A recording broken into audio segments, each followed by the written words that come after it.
हरे कृष्ण, नमस्ते। या प्रसादासाठी आजचा प्रसाद आहे ज्याच्यात पोळी नाहीये, भाकरी नाही, भाजी नाही, कोशिंबीर नाही। मग काय आहे तर आहे मस्त गरमागरम कुळथाचं पिठलं आणि भात आणि त्याच्या जोडीला मिरचीचं लोणचं। यस, खास कोकणी बेत। आज वाटलं नाही पोळी खावी, नाही मूड नाहीये।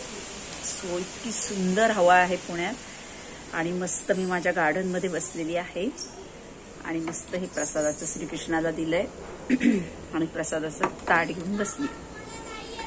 खूप लोकांना म्हणजे कोकणाच्या बाहेरच्या लोकांना अनेकांना माहित नाही कुळीथ म्हणजे काय आणि त्याचं पिठलं कसं करतात। सो कुळथाला इकडच्या बाजूला पुण्याच्या साईडला लोक हुलगे असं पण म्हणतात, हुलग्याचं पिठलं।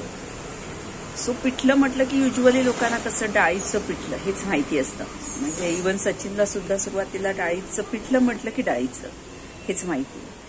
पण कोकणात मुळात कुळीथ भरपूर प्रमाणात पिकवले जातात, त्या हवेला ते चांगलेही सूट असतात आणि दुसरं म्हणजे खूप हेल्दी आहेत। मग कुळथाचं कळण, उसळ, कोणी कढण पण म्हणतं त्याला, कोणी कळण म्हणतं।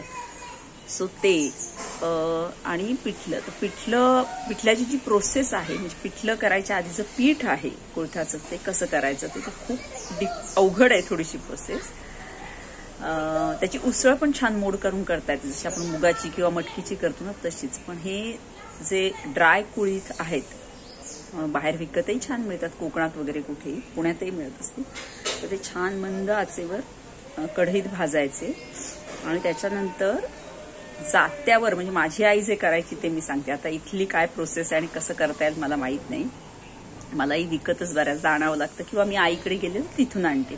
सो जात्यावर ते भाजून झाल्यानंतर भरडायचे, म्हणजे त्याची सालं बाजूला होतात। सुपात घेतलं आणि असं पाखडलं की सालं बाजूला होतात आणि त्याच्यानंतर ती जी डाळ होते ती मग जात्यावर दळायची आणि ते जे पीठ येतं खाली त्याचं पिठलं करायचं। सो आता आपल्याला जे विकत सुद्धा छान कोकणातली प्रोडक्ट्स काही ठिकाणी मिळतात। मी आज जे केलंय ते सुद्धा विकतच आहे, म्हणजे पीठ आणलेलं आणि त्याचंच पिठलं केलंय। सो आत्ताचा जो मी मेन्यू केलेला आहे एकदम एक्सलंट लागतो। मी कोकणातली असल्यामुळे मी तिन्ही वेळेला भात खाऊ शकते। म्हणजे लोक जे म्हणतात ना डायबिटीससाठी भात चांगला नाही किंवा त्याने वजन वाढतं, पोट वाढतं माझ्यासाठी कुठलेही क्रायटेरिया अजिबात लागू नाही। मी भाताडी आहे, प्रचंड भात खाते। हा, माझं फक्त इव्हिनिंगला काही मी रूल्स पाळते, म्हणजे पाळतेच। रात्री 9, 9:30ला झोपणं, 6च्या डिनर, मला भात जरी खायचा असेल तो तरी तसा खाते।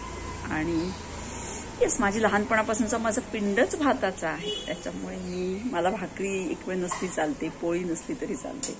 मी नाश्त्याला सुद्धा मऊ भात खाऊ शकते, लंचला तर खाते, डिनरला सुद्धा ऑलमोस्ट मी रोज भाताचे पदार्थ म्हणजे इतके खाते। सो त्याने भाताने वजन वाढतं किंवा असलं काही नाही, मी मानत नाही। यापेक्षा मी विश्वासच ठेवत नाही या गोष्टींवर, मी अगदी खरंच सांगते। याच्यावर विश्वास ठेवण्यासारखं जर असं असेल तर कोकणातले अनेक लोक, म्हणजे ऑलमोस्ट सगळेच, तुम्ही साऊथकडे गेलात इकडे तर असा ताट भात खातात रोज। तर त्यांना तुम्ही कधी जाड पाहिलंय का? म्हणजे कोकणातला माणूस किती शिडशिडीत असतो तिन्ही वेळेला भात खाऊन।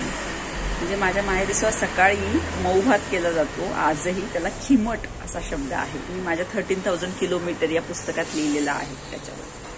सो ते जे सकाळी उठायचं खिमट ताटभर, त्याच्यानंतर त्याच्यावर लोणचं त्याच्याबरोबर, आणि असलं तर सुकं पिठलं, ह्याचं सुकं पिठलं पण करता येतात कोळथाचं। म्हणजे जे कढई असेल किंवा तवा जो लोखंडी असतो, मी आता सुद्धा इव्हन लोखंडी कढईत केलेला आहे।